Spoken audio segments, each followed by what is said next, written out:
Olá, boa noite. Está no ar o Show Business, o mais tradicional talk show de negócios da TV brasileira. E no programa de hoje vamos receber Gianni Tsutsui, CEO do Grupo Fleury, uma das maiores empresas de medicina diagnóstica do Brasil. Eu sou Bruno Meyer e seja muito bem-vindo ao Show Business.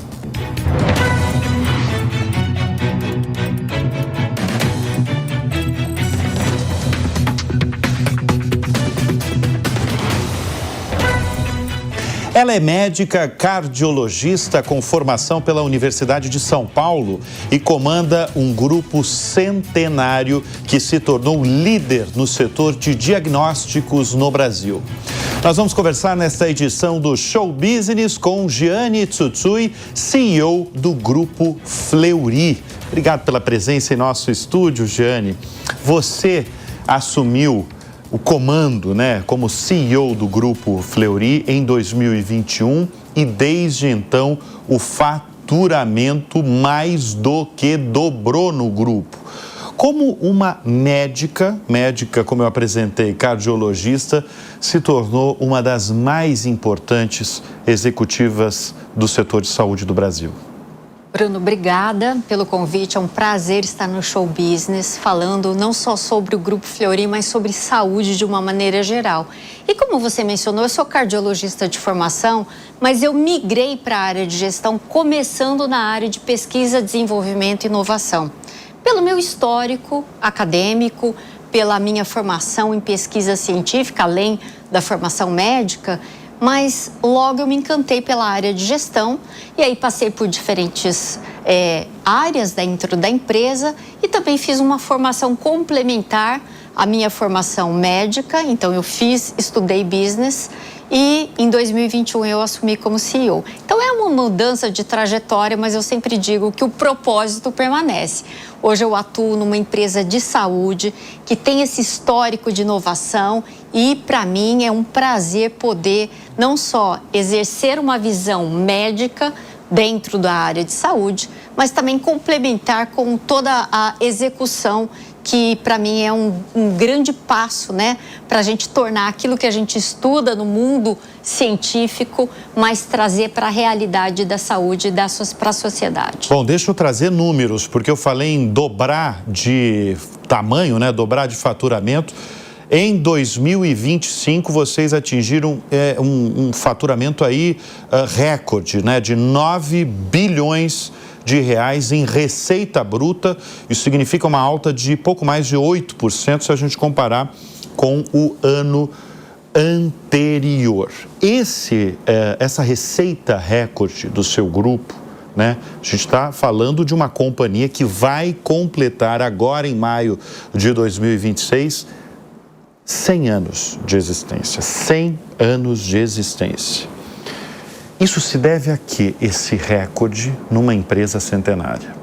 Primeiro que o crescimento que o Grupo Fleury vem apresentando, de 21 para cá nós dobramos a receita, ele é fruto de uma combinação de crescimento orgânico, ganho de market share, mas também um crescimento inorgânico. De 2017 até agora nós fizemos um total de 22 aquisições. A maior delas foi a combinação de negócios com o Pardini em 2023. Quando eu digo crescimento orgânico, é importante a gente mencionar que no Grupo Fleury nós temos 3 principais unidades de negócio. A primeira delas é aquilo que a gente chama de B2C, unidades de atendimento. Hoje nós temos 573 unidades de atendimento em 14 estados no Brasil. A segunda unidade é o B2B, principalmente dando apoio a outros laboratórios em todo o Brasil. Então, no B2B, hoje nós atendemos 8.000 laboratórios em mais de 2.200 cidades no Brasil, coletando amostras. Então, temos uma logística muito eficiente, trazemos essas amostras para os nossos centros de processamento e devolvemos o resultado pela internet. Então, o que a gente chama de B2B corresponde hoje a aproximadamente 22% da receita total do grupo.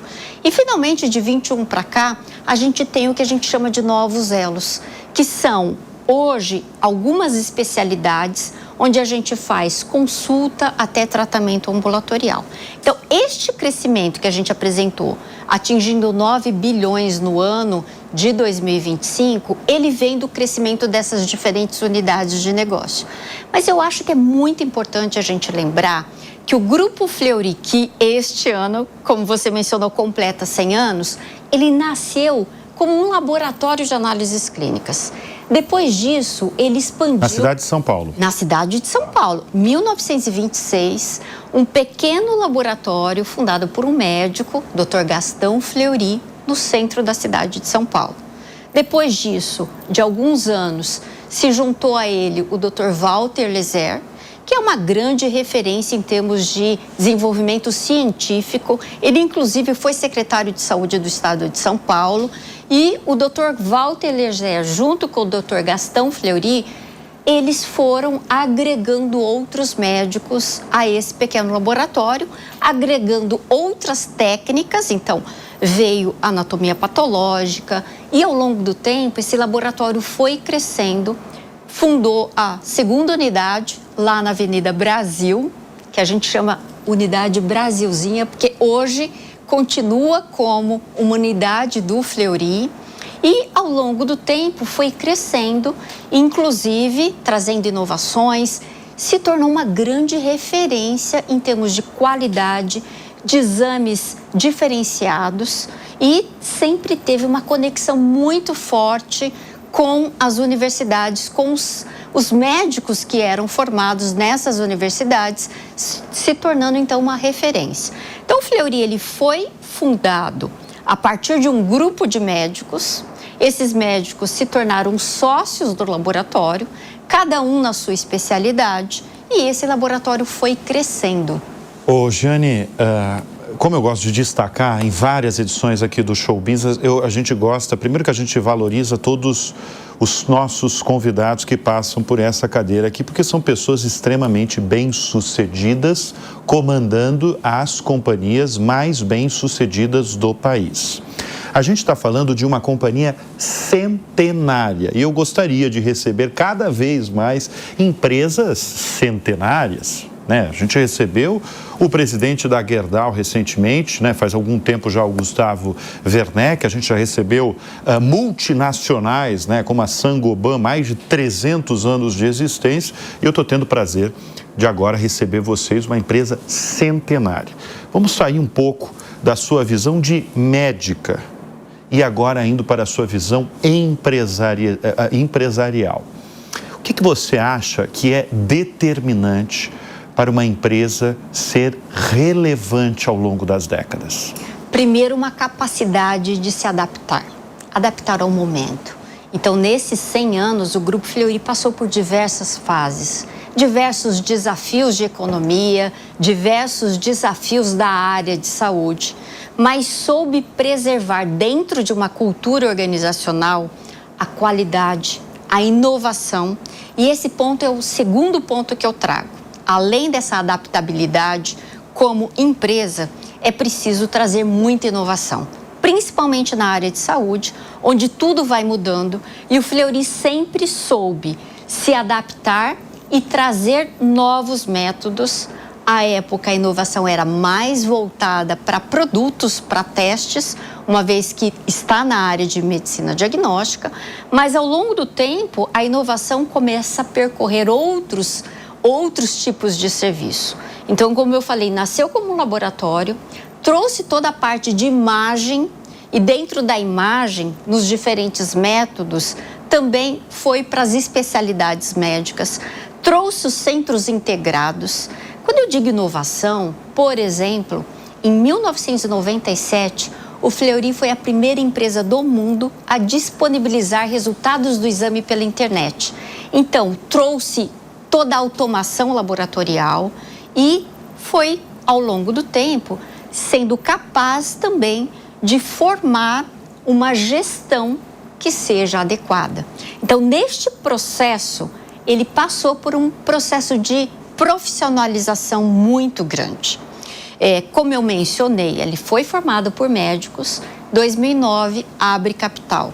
E hoje nós somos uma empresa de capital aberto, que obviamente tem toda uma conexão com o mercado de capitais, com os diversos acionistas, mas mantém uma cultura muito forte, voltada para a qualidade, voltada para a inovação, voltada para a excelência de uma maneira geral e expandiu seus serviços de forma muito natural, como eu mencionei, por meio de M&A, indo para outros estados. Então, era uma empresa de São Paulo, cidade de São Paulo, mas soube capturar as oportunidades de crescimento nacional. Hoje nós estamos em 14 estados. 14 estados, isso que eu ia perguntar. 14 estados, exatamente. Todas as regiões? Olha, são todas as regiões, mas lembrando que quando a gente fala de 14 estados, a gente também está nos outros estados por meio do apoio laboratorial que eu mencionei. Então, na verdade, hoje a gente atua em todo o Brasil. Atuação nacional. Atuação nacional, e com as aquisições que vocês fizeram, foram 22 aquisições desde 2017. Exatamente. Então é atuação nacional. Atuação nacional, porque realmente a gente atende hoje 2.200 municípios, que corresponde a aproximadamente 80% da população brasileira. E esse é um outro aspecto. Dentro do seu propósito como empresa, além de atuar na área de saúde, na medicina diagnóstica, que é fundamental para a prevenção, para a promoção de saúde, existe uma conexão com ampliar o acesso à saúde no país. E isso hoje a gente exerce este papel atuando nacionalmente e levando toda essa qualidade e inovação para todas as regiões do país. Hoje, mais de 90% da receita de vocês vem da medicina diagnóstica? Exatamente, 91%. 91%. 91% vem da medicina diagnóstica. E quando eu digo medicina diagnóstica, é amplo. Hoje nós temos mais de 9.000 tipos de exame. Tá. Então tem toda a parte de B2C, unidades de atendimento. Você vai numa unidade, realiza ultrassom, ressonância, exame laboratorial, mas também aquilo que a gente chama de B2B. Então estamos como medicina diagnóstica dentro de hospitais e também no apoio laboratorial. E, como eu mencionei, mais recentemente, nós temos outros serviços que vão além da medicina diagnóstica. O que são esses outros serviços? Telemedicina. Para você ter uma ideia, hoje a gente realiza aproximadamente 3.000 teleconsultas médicas por dia. Por dia. Lembrando que a telemedicina foi regulada em 2021, a época do Covid, e toda a regulamentação surgiu no Brasil e nós entramos com a telemedicina, primeiro com um propósito realmente de atender a população que estava, à época do Covid, em suas casas. Então, um serviço muito importante. E hoje ele continua como um apoio complementar à consulta física. E, além da telemedicina, a gente tem serviços como ortopedia, oftalmologia, infusão de medicamentos, onde a gente faz consultas médicas e tratamento ambulatorial. Mas deixa eu só voltar nesses 91% de receita da companhia que está em serviços diagnósticos. Na verdade, pelo que você explicou, então, é uma ampla gama dentro desse segmento, vamos chamar, da medicina diagnóstica, né? Eu falo isso porque eu faço a cobertura há muitos anos da área de negócios, né, no mundo todo, e tem setores que, quando uma empresa depende tanto de um negócio, é problemático. Eu vejo que no caso de vocês não é, porque a ampla gama de serviços que vocês oferecem na medicina diagnóstica é muita, né? Exato. Isso não é um problema, você depender tanto de uma frente de negócios. Não é um problema, lembrando que quando a gente olha hoje a saúde no Brasil, o Brasil tem mais ou menos 9,5% do PIB gasto com saúde. E aí eu coloco isso é relevante, saúde, né? Repete. Exatamente. Aí, 9, não é nem 10% da população brasileira. 9,5% do PIB. Do PIB. Do PIB brasileiro. É gasto com saúde. Tá. E aí eu falo saúde pública, o SUS, mas também a saúde suplementar. Hoje no Brasil nós temos 53 milhões de brasileiros com acesso à saúde suplementar. Ou seja, a maior parte da saúde suplementar, ela é financiada pelas empresas que pagam o benefício saúde para os seus colaboradores. Aproximadamente 70% é pago pelas empresas. E por que isso tudo é importante? Porque ao longo do tempo a gente vê uma oportunidade de ampliar o acesso à saúde de uma maneira geral. E quando a gente fala que mais ou menos 25% da população tem acesso à saúde suplementar, olhando para a parte de medicina diagnóstica, que é onde a gente atua, a medicina diagnóstica corresponde a 20% do gasto total com saúde. E ela tem um papel fundamental. Por quê? Porque você faz a prevenção, você faz o acompanhamento de doenças crônicas e, principalmente, você mantendo a pessoa no acompanhamento de sua saúde, você evita os eventos agudos que têm o maior custo com saúde. Então, olhando para essa questão de como a gente pode contribuir para a sustentabilidade do sistema de saúde, porque nós temos um outro fator, né, Bruno? O envelhecimento da população brasileira. Esse é um ponto-chave que está todo mundo de olho. Não sei se está todo mundo, mas eu acho que as grandes empresas dos mais variados setores estão de olho, né? As pessoas estão envelhecendo. Teremos, muito brevemente, muitos mais velhos vivendo, convivendo o tempo todo com a gente. Como é que você, como é que a sua empresa e como é que o setor todo tem lidado com isso? Bom, primeiro lembrando que os últimos dados do IBGE mostram que hoje nós temos mais ou menos 16% da população que tem idade superior a 60 anos, mas nos próximos anos essa população vai mais do que dobrar. Vai mais do que dobrar, né? Mais do que dobrar.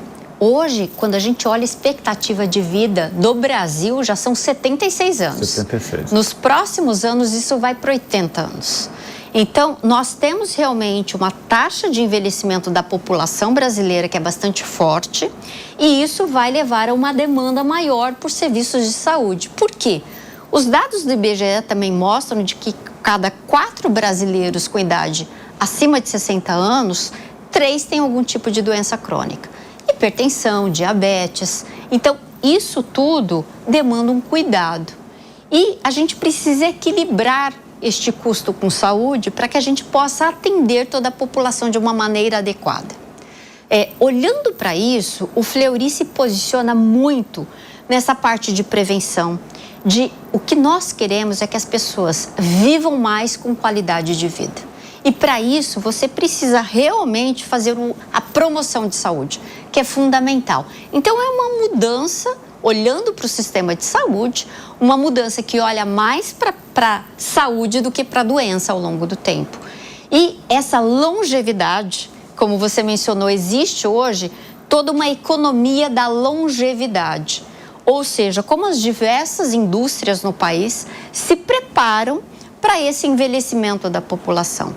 Nós, como Grupo Fleury, também nos preparando. Você citou promoção da saúde, é isso? Exatamente. O que é a promoção da saúde? Primeiro, olhando para o ciclo de vida das pessoas, você pode, sim, mudar hábitos e uma série de outros fatores que faz com que você viva com saúde, com qualidade de vida. E aí eu cito, obviamente, exercício físico, qualidade da alimentação, qualidade do sono, redução do estresse. Tudo isso faz com que a pessoa ela consiga ter mais saúde.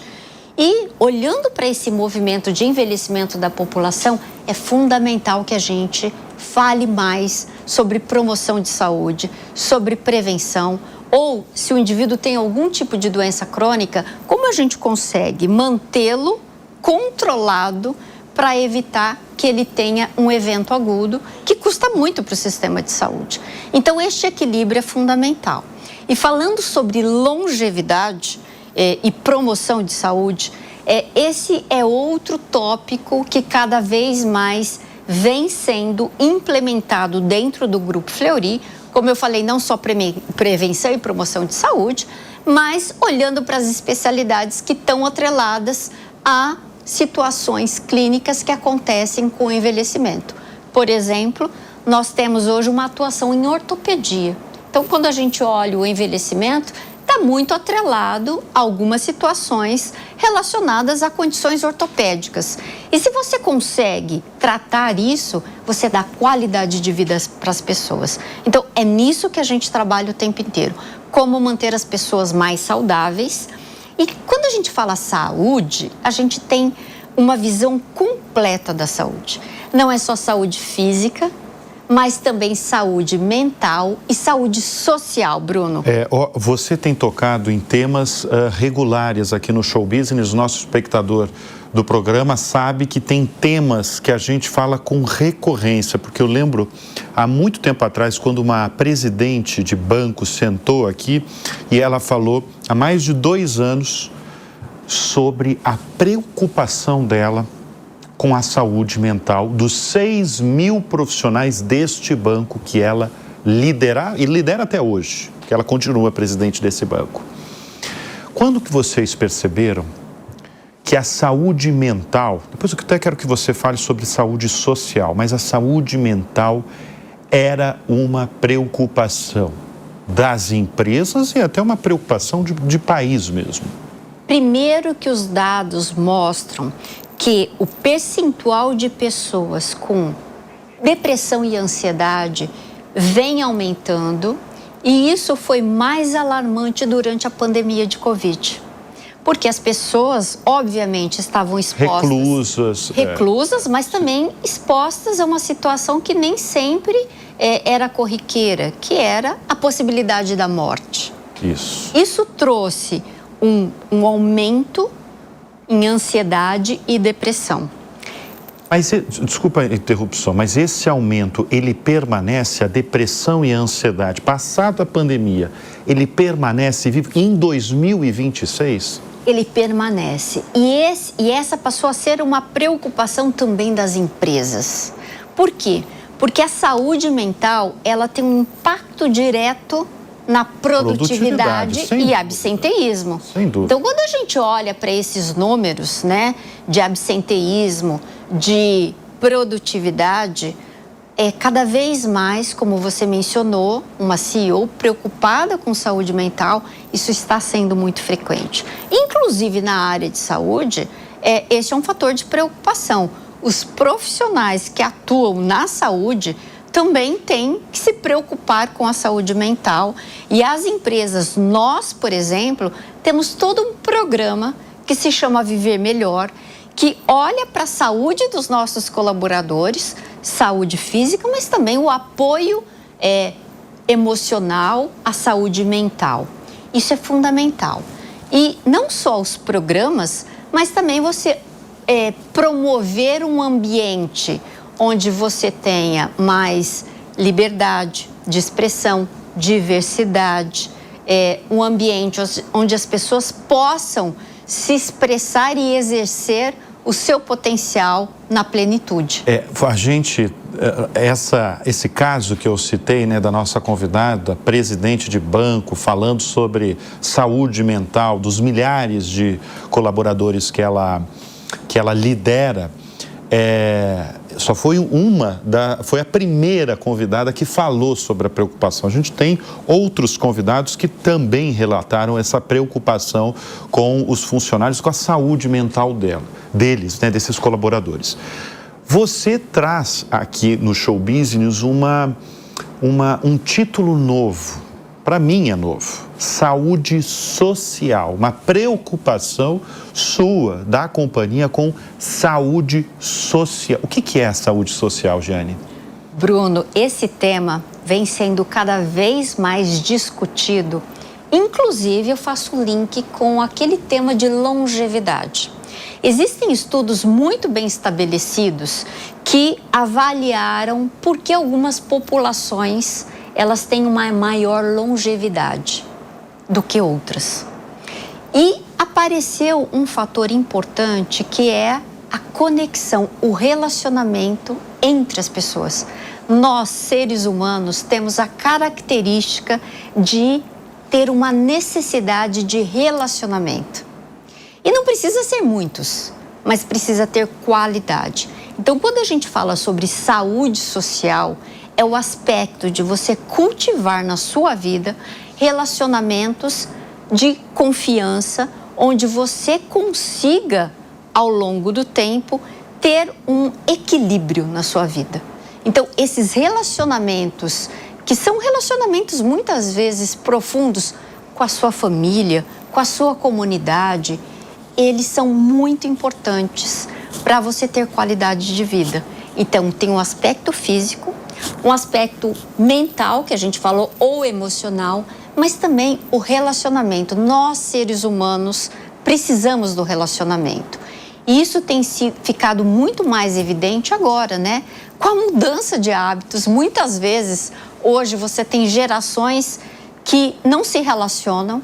Então, isso é um aspecto importante para trazermos para a questão de como o ser humano precisa estar no seu equilíbrio de uma maneira geral para você conseguir ter uma melhor qualidade de vida e saúde. E num mundo de telas ininterruptas, eu só aqui tenho 2 telas ao meu lado. Talvez quem está nos assistindo talvez esteja também, talvez, com uma tela ao seu lado ou na sua frente. Isso talvez seja mais prejudicial aos jovens? De uma maneira geral, você precisa ter um equilíbrio. Claro que todos nós vamos... Eu estou usando aqui, Jeane, para o meu trabalho, viu? Quero trazer para a nossa audiência, viu? Mas alguma recomendação muito simples é você se desligar disso na hora de dormir, porque qualidade de sono é fundamental. O seu estado atual é 100% executiva? 100% Tem executiva? uns 20%, 80% executiva, 20% médica? Não. Como é que você define hoje? De uma maneira geral, a gente sempre diz que uma vez que você é médico, você sempre será médico. Mas hoje a minha dedicação é 100% para a vida executiva. Certamente eu valorizo muito quem ainda consegue conciliar com a prática médica, mas a minha dedicação é para isso.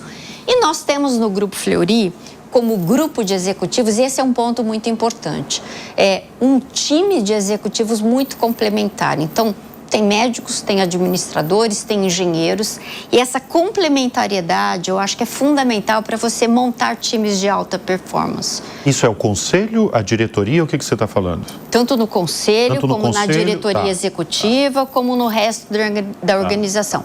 Hoje nós temos 23 mil colaboradores no grupo. 23 mil? 23 mil colaboradores em todo o Brasil, 5.200 médicos atuando conosco nas diversas áreas, né? Indo da radiologia, porque nós, como uma empresa de medicina diagnóstica, a maior parte desses médicos ainda são radiologistas, mas nós temos diversas especialidades atuando conosco. E de uma maneira geral, a gente tem, ao longo do tempo, conseguido engajar as pessoas. Isso é muito importante, essa conexão com o propósito, essa entrega de qualidade, essa relação com o médico prescritor. Então, isso quando a gente olha, por que o Fleury conseguiu, ao longo de 100 anos, estar ainda como uma empresa relevante no mercado de saúde?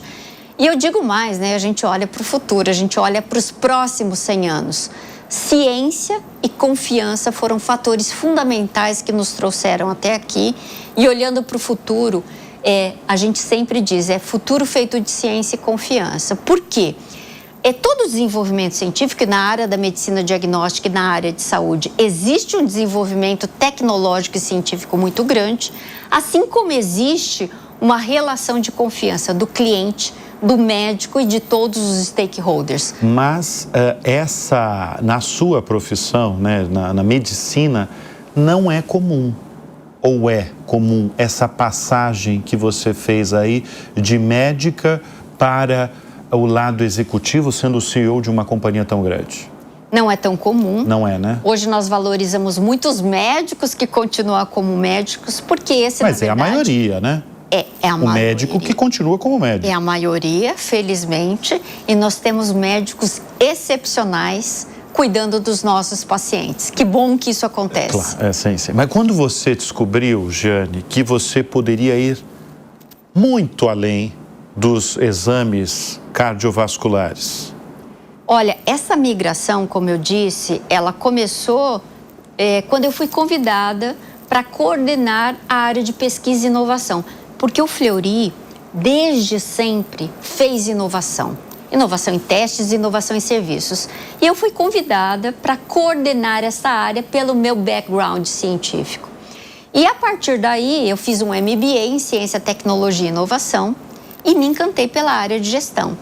E eu descobri um mundo novo de conhecimentos que eram conhecimentos absolutamente de estratégia, de tecnologia, de como você pega um produto que nasce dentro de uma pesquisa científica e traz este produto como uma inovação, disponibilizando para toda a sociedade. Esta conexão me encantou.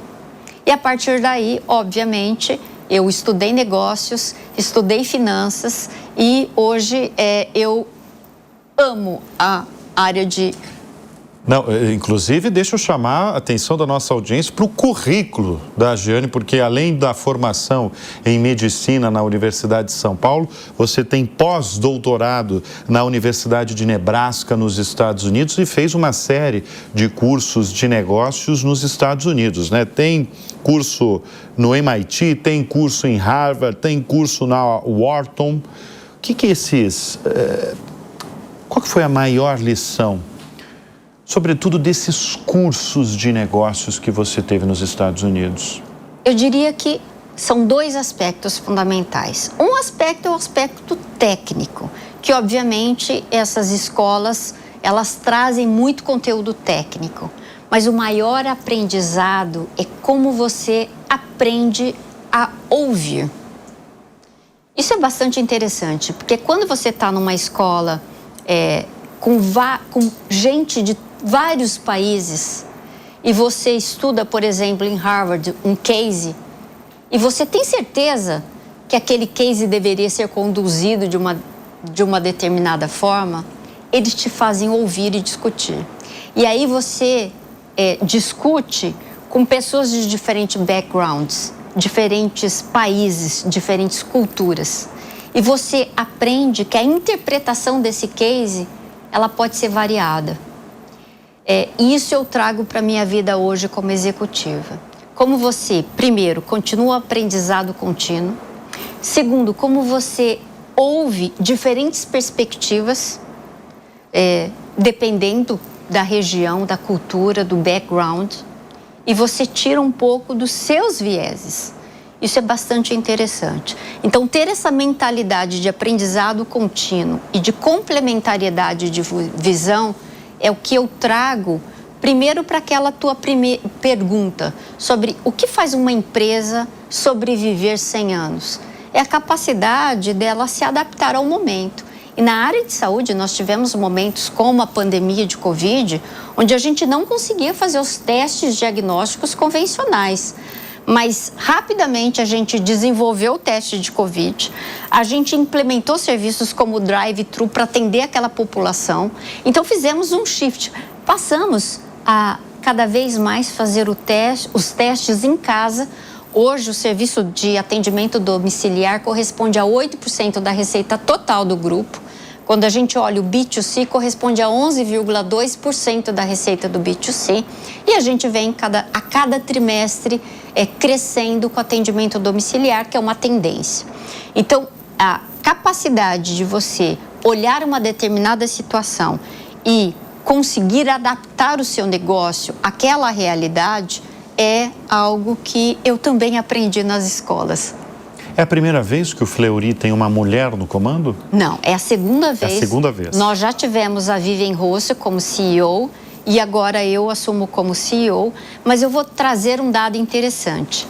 Nós temos 79,5% de todos os colaboradores no Grupo Fleury são mulheres. 79%? 79,5%. Muito relevante esse número. É muito relevante o número de mulheres na nossa organização. Na área de saúde, o número de mulheres é grande.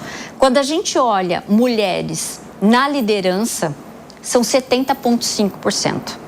Eu vou fazer uma pergunta que eu faço eventualmente para as mulheres presidentes de companhias, e nós somos os maiores entusiastas de receber cada vez mulheres aqui, mas ao mesmo tempo a gente tem poucas mulheres no comando de empresas no Brasil. Você tem algum palpite por que isso acontece? Bom, primeiro que isso reflete, de uma maneira geral, uma história. Eu vou te dar um dado. Mesmo dentro da medicina, os estudos iniciais, os grandes estudos, não envolviam mulheres. Então, nós temos um histórico de não inclusão das mulheres. Nos estudos, assim? Nos estudos científicos. Só tinha homem? Nos estudos científicos... Só fazia com homem? Lá no passado, só eram incluídos homens. Ao longo do tempo, foi se vendo a importância de você incluir mulheres. Quando a gente olha dados como as empresas de capital aberto do Ibovespa, o número de mulheres ainda é muito pequeno. Então, ao longo do tempo, nós temos que incentivar, primeiro, mulheres a entrar naquilo que a gente chama de STEM, né?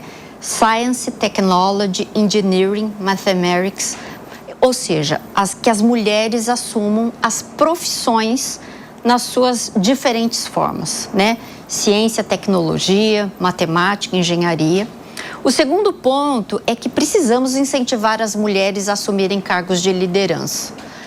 As mulheres são muito preparadas, muitas vezes as mulheres não existe um viés ainda de você não selecionar a mulher para um determinado cargo. Então, nós precisamos mudar isso para que a diversidade em todos os aspectos, não é só diversidade de gênero, mas para que os diferentes cargos reflitam a diversidade da nossa sociedade. São 5 anos no comando da companhia, né? Como CEO da companhia. 5 anos, né, Jane? Exatamente, tá. Como CEO. E nesses 5 anos como CEO, teve alguma vez que você foi desacreditada por ser mulher? Eu não acho que eu tenha sofrido diretamente essa questão de ser desacreditada, mas com certeza eu já vivi situações onde eu era a única mulher da sala. Quando a gente olha o mercado financeiro, ainda é predominantemente masculino. Então, muitas vezes, quando você vai discutir, né, com o mercado de capitais, eu já tive situações onde todos eram homens. Isso, para mim, não tem problema nenhum. Eu falo sobre aquilo que a gente faz com muita tranquilidade. Mas isso pode, de alguma forma, inibir uma situação que você se vê como única na sala.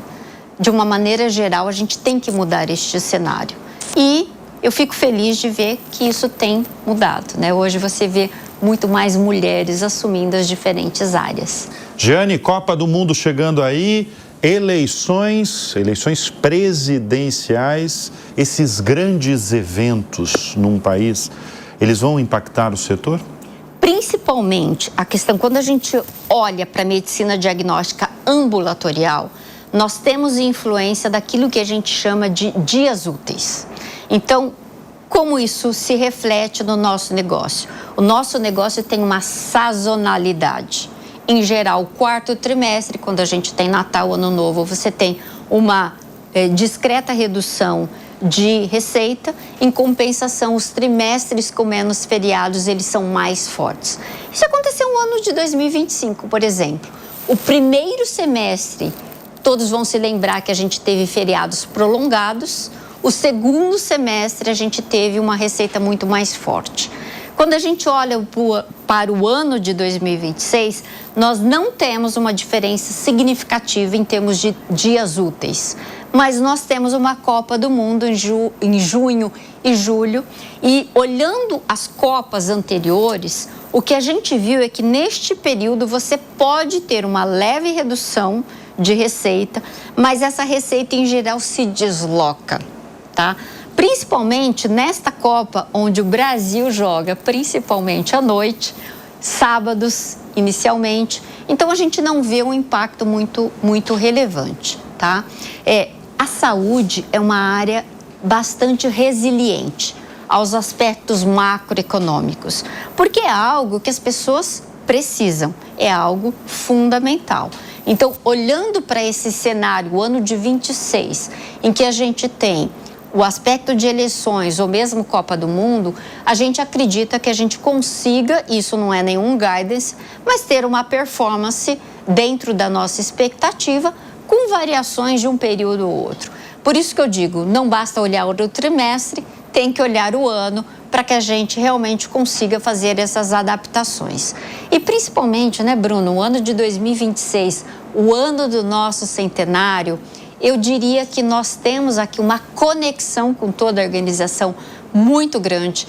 Nós temos novidades, inclusive em maio a gente tem o lançamento de uma unidade chamada Unidade Marco 100 aqui em São Paulo, onde a gente traz um centro de longevidade saudável. O que é isso? Nós teremos serviços que se chamarão um serviço de life care, principalmente para as pessoas com idade de 35 anos ou mais, onde a gente vai promover cada vez mais essa questão de qualidade de vida, de equilíbrio de alimentação, de sono, de redução de estresse, de exercícios físicos, com uma equipe totalmente capacitada. Então, a gente lança um centro de longevidade saudável, exatamente no ano do centenário do Grupo Fleury, olhando para o futuro, mas principalmente querendo que as pessoas se conectem com o tema de saúde e consigam ter uma qualidade de vida muito boa para que elas possam exercer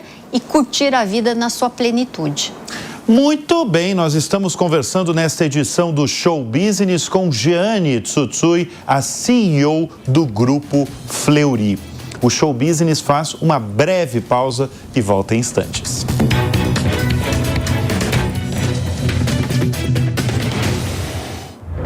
E nós estamos de volta com o Show Business nesta edição, conversando com uma grande liderança do setor de saúde, Jeane Tsutsui, CEO do Grupo Fleury, um grupo com atuação nacional, mas eu posso falar que o grande foco de vocês está em 14 estados, em mais de 570 unidades aí espalhadas. Se a gente contar laboratórios credenciados, tem mais de 8.000.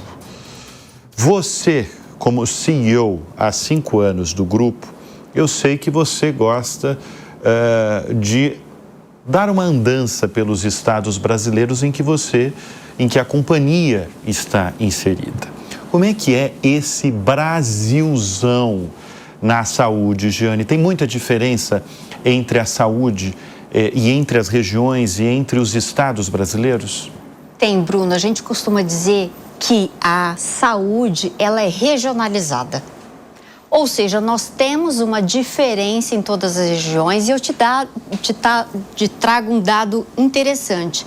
Nós fazemos aquisições de empresas e a gente mantém as marcas, porque em geral são marcas regionais que têm uma conexão com os clientes e com os médicos locais, e esta conexão ela é muito forte.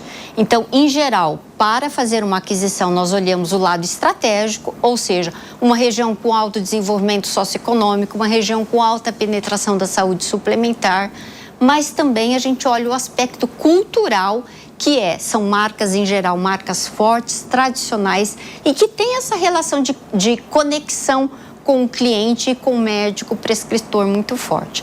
Obviamente, o terceiro aspecto para fazer um M&A é com relação aos parâmetros econômico-financeiros. Mas ao longo do tempo, a gente também aprendeu como organização que manter a marca local é um fator de sucesso. Então, hoje nós temos 33 marcas regionais e nesses diferentes locais, as marcas são muito importantes. E tem, como eu falei, ao longo do tempo, a preservação da marca local. Um outro aspecto interessante hoje nós somos uma empresa que tem essa diversidade de formação de culturas.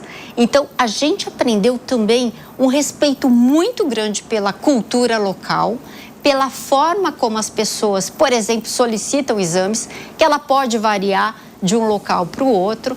Isso traz uma riqueza de prática, olhando para o grupo e olhando para essa diversidade muito grande. Eu vou te trazer um outro aspecto. Dando o apoio a 8.000 laboratórios parceiros em 2.200 municípios, a gente consegue hoje ter uma logística que atende, por exemplo, uma região no interior do Amazonas, onde a gente tem que buscar essa amostra de barco e depois essa amostra pega um transporte terrestre e depois essa amostra pega um avião. Então a gente consegue ir para os locais mais distantes pela nossa logística. Hoje nós percorremos por dia 93 mil quilômetros, o que dá 2,3 voltas ao mundo se a gente soma toda essa logística. Mas olha a riqueza, temos amostras de diferentes locais e isso nos permite também, por exemplo, fazer um acompanhamento epidemiológico das doenças. Agora, deixa eu ir para uma outra realidade também, porque você, como uma das grandes lideranças do setor de saúde no Brasil, qual que é a sua avaliação? O que você acha do SUS, o Sistema Único de Saúde? É um sistema muito bom, admirado em todo o mundo, ou seja, a gente, pelo SUS, consegue dar o acesso universal. Mas eu vou te trazer aquele dado inicial. Hoje nós gastamos com saúde 9,5% do PIB, sendo que somente 25% da população tem acesso à saúde suplementar. 75% da população tem acesso ao SUS. Isso é fundamental. Então, todos os programas de vacinação, todos os programas de atenção primária, todos os programas, por exemplo, a época da Covid, a gente viu a importância do SUS para dar o suporte a toda a população. Mas 55% desse gasto está na saúde suplementar. Então, é fato que nós temos cada vez mais que conectar o sistema do SUS com o sistema suplementar por meio, por exemplo, de informações, interoperabilidade e uma série de outras propostas que hoje o Ministério da Saúde tem. E em vacinas, nós temos vacinação no sistema suplementar, mas nós informamos esses dados para o Sistema Único de Saúde para que as pessoas tenham essa informação conectada. Assim como em algumas doenças, são doenças de notificação compulsória, a gente sempre leva essas informações também para o Ministério da Saúde para que você possa fazer uma vigilância epidemiológica. Eu vou citar novamente a Covid. A época da Covid, nós e o Grupo Pardini, nós fizemos muitos exames de Covid. Para você ter uma ideia, Bruno, a gente realiza 335 milhões de exames por ano. Então, a época da Covid, realizando esses exames, a gente também fez uma conexão com o SUS para que o Ministério da Saúde tivesse todos esses dados de como que estava a Covid em todo o país. Então, são conexões importantes. O SUS é um sistema muito importante hoje para o Brasil, mas é fato que muitas vezes as pessoas precisam aguardar um certo tempo para ser atendidas. E essa conexão com o sistema suplementar é bastante interessante. A gente falou no primeiro bloco muito sobre saúde mental. A Giane trouxe esse termo, que é um termo novo aqui no programa, que é a saúde social. Mas como está a saúde, sobretudo saúde mental, dos médicos brasileiros, Giane? E olha, falando sobre médicos brasileiros, nós sabemos que a gente tem um número grande de médicos, mas mais concentradas nos grandes centros econômicos. Ou seja, ainda temos uma heterogeneidade de distribuição dos médicos no Brasil, quando a gente olha o número de médicos por 1.000 habitantes. Olhando para os médicos brasileiros, primeiro eu quero destacar a questão de quantos médicos brasileiros estão conectados às novas tecnologias, à inteligência artificial, a uma série de outras evoluções. E os médicos, muitas vezes, não são todos, mas muitas vezes, se sentem sobrecarregados por uma questão de número de atendimentos, a produtividade, que é algo importante, a questão de você ter que preencher os prontuários eletrônicos. Então, esta sobrecarga, ela pode ser reduzida com tecnologia. A própria inteligência artificial é uma forma de você, muitas vezes, preencher um prontuário médico ou dar ao médico uma ferramenta de suporte para aumentar a produtividade e o médico ter mais tempo de se voltar ao paciente, que é algo fundamental, essa conexão humana. Então, eu acredito muito que tecnologia é um viabilizador de produtividade, de eficiência, mas sempre será um suporte à atividade médica. A inteligência artificial vai ou não vai substituir o médico? A inteligência artificial, na minha visão, não vai substituir o médico, mas a gente sempre diz que o médico que utiliza inteligência artificial pode substituir o médico que não utiliza ao longo do tempo. Inteligência artificial vem sendo algo muito importante em diversos setores. A área de saúde vem adotando e sempre adotou muita tecnologia. No Grupo Fleury, desde lá de trás, a gente utilizava algoritmos de lógica fuzzy para os nossos sistemas de liberação de exames.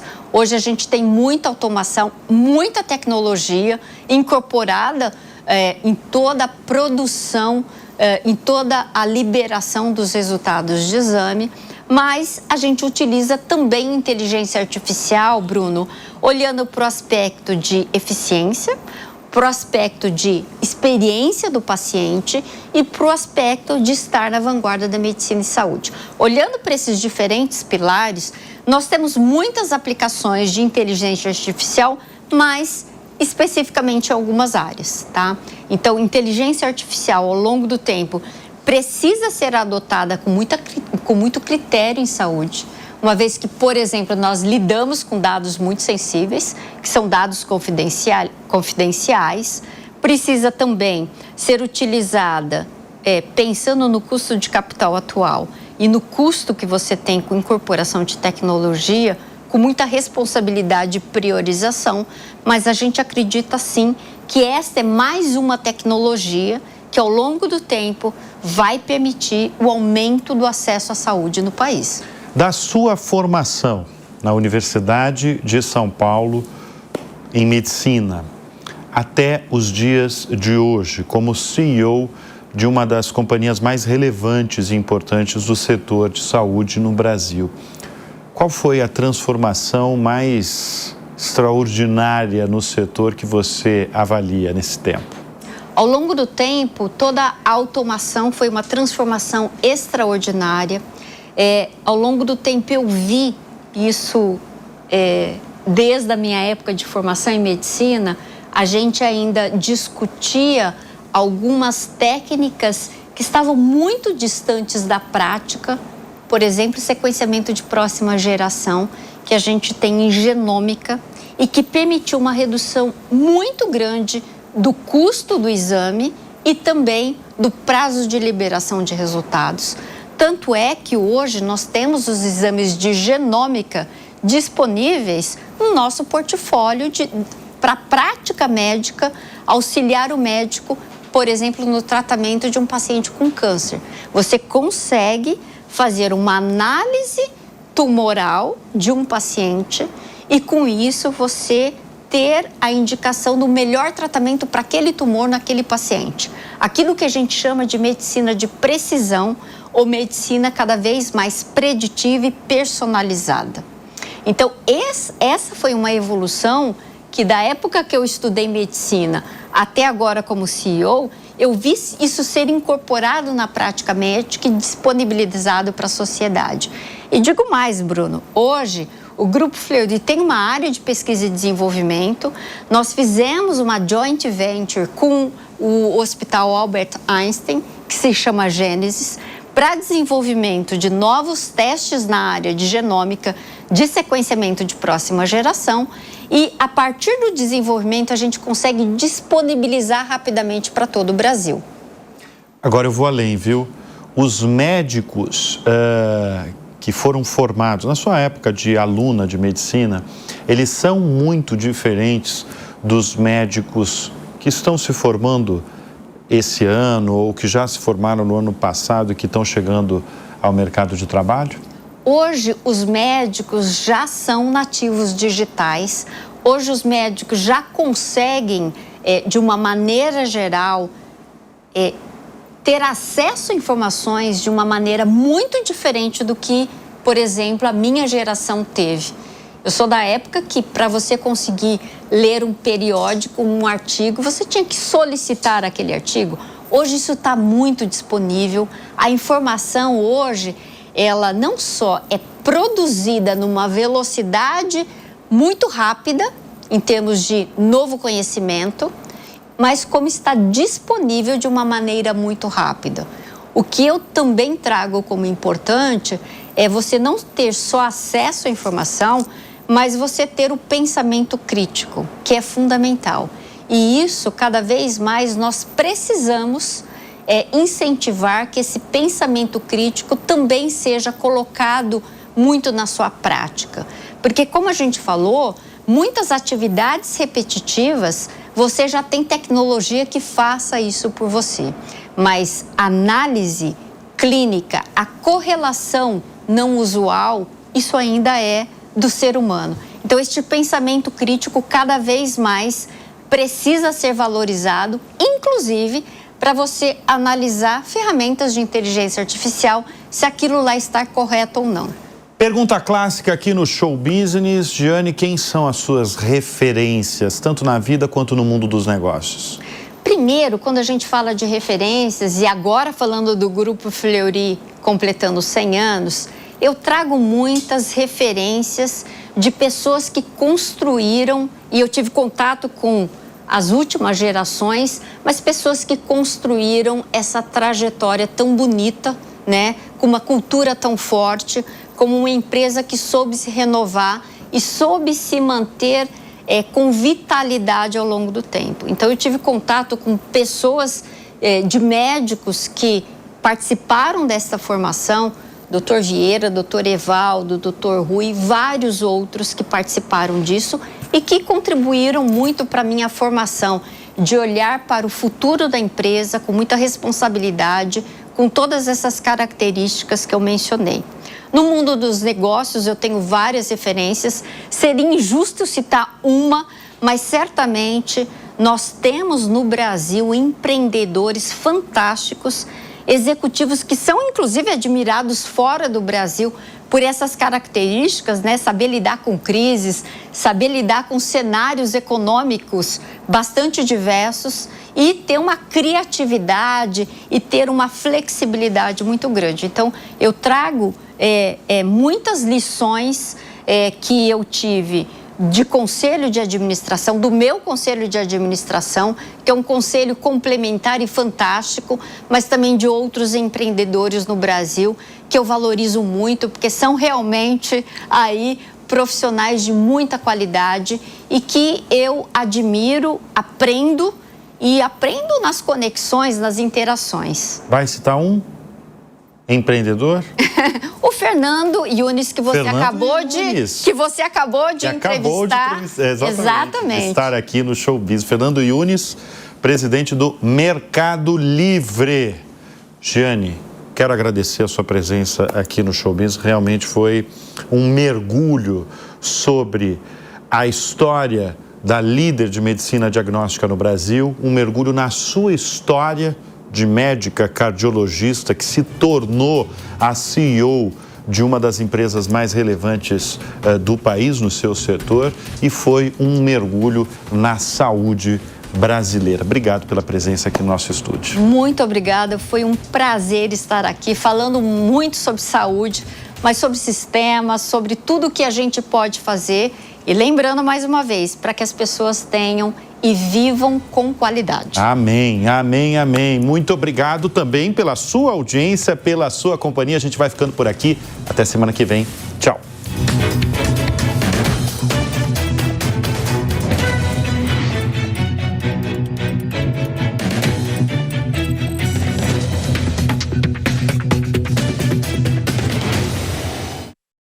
A opinião dos nossos comentaristas não reflete necessariamente a opinião do Grupo Jovem Pan de Comunicação. Realização Jovem Pan.